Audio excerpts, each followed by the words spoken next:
Welcome back, everybody. This is Razia from Rise of the Phoenix, and today we're going to be aiming for Loki. So let's head over to Neptune, and I'll show you how to get this boss done.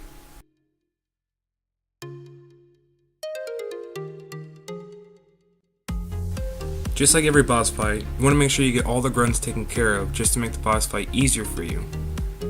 The smaller hyena does mid-range to close-range attacks, whereas the bigger one does more long-range. Each of the hyenas have the ability to teleport to whatever Tenno is in the same room as them, so make sure you be careful.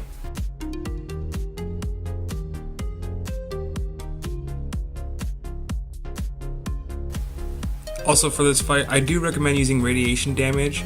It helps eat through their armor. Not only that, but if you shoot nearby grunts with it and the status effect kicks, the status effect of radiation is confusion.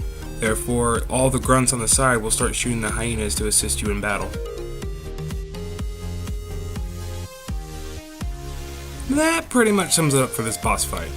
I would say aim for the bigger one to get those long range attacks taken care of, and then aim for the smaller one but stay at long range and keep them at bay.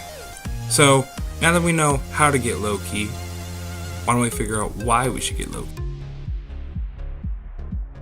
Alright, so let's start with his first ability, Decoy. It's exactly what that sounds like. He summons a holographic copy of himself that kind of just chills around the map wherever you place it as you aim, and it will distract the enemies for you. If you have his augment mod, save your decoy, basically meaning if you were to take damage and die, the decoy will switch place with you and heal you, and then increase the casting time of decoy so you'll be able to do it once more.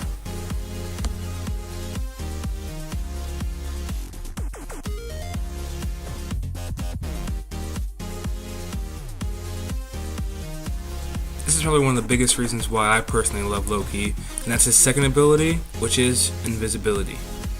Yeah, that's right. He has the ability of invisibility. So, what would this augment mod do? Hushed invisibility actually allows it to where if you were to shoot any weapon, it'll have 100% reduced noise, meaning if you shoot any gun, whether it be shotgun, rifle, RPG, etc., none of the enemies will be able to hear it go off. Therefore, if you shoot somebody unalerted and get a stealth kill, it'll deal more damage than if you were just regularly visible.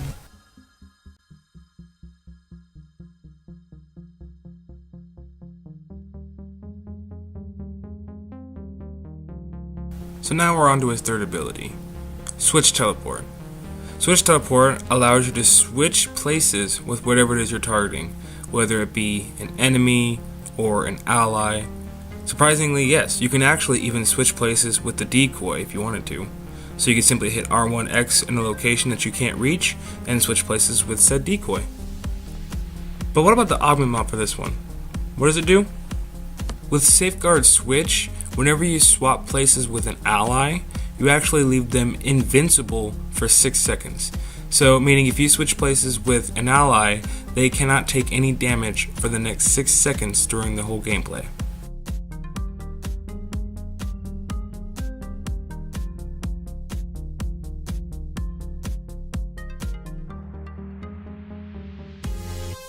And now we move on to his fourth and final ability, Radial Disarm. What this does is shoots out a wave of energy that actually stops all of the guns that your opponents have. So no Gatling guns, no handguns, they have to resort to the melee attacks that they have. This is Loki's only offensive ability that he has. If you have the augment mod, Irradiating Disarm, basically enemies that have been hit by his Radial Disarm will have radiation for 9 seconds.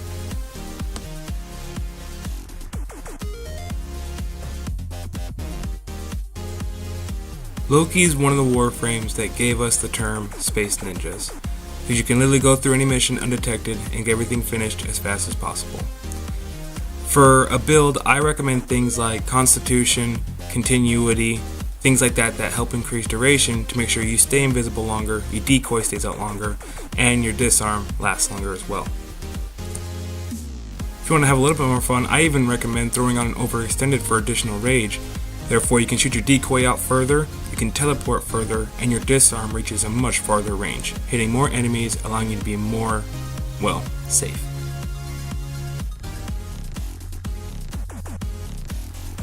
So remember, take out all the grunts first, Then aim for the bigger hyena to get rid of his long-range attacks, and then target the smaller one who has the mid-range to close-range attacks. Alright, ladies and gentlemen, this has been Getting Loki with Roz of the Phoenix. Hope you guys enjoyed the video. If you did, go ahead and give it a like. If you have any gamer questions, go ahead and go to my Facebook and ask us. We'll get to you as soon as we can. Other guys, well, you guys already know. Subscribe to Roz of the Phoenix. Happy gaming.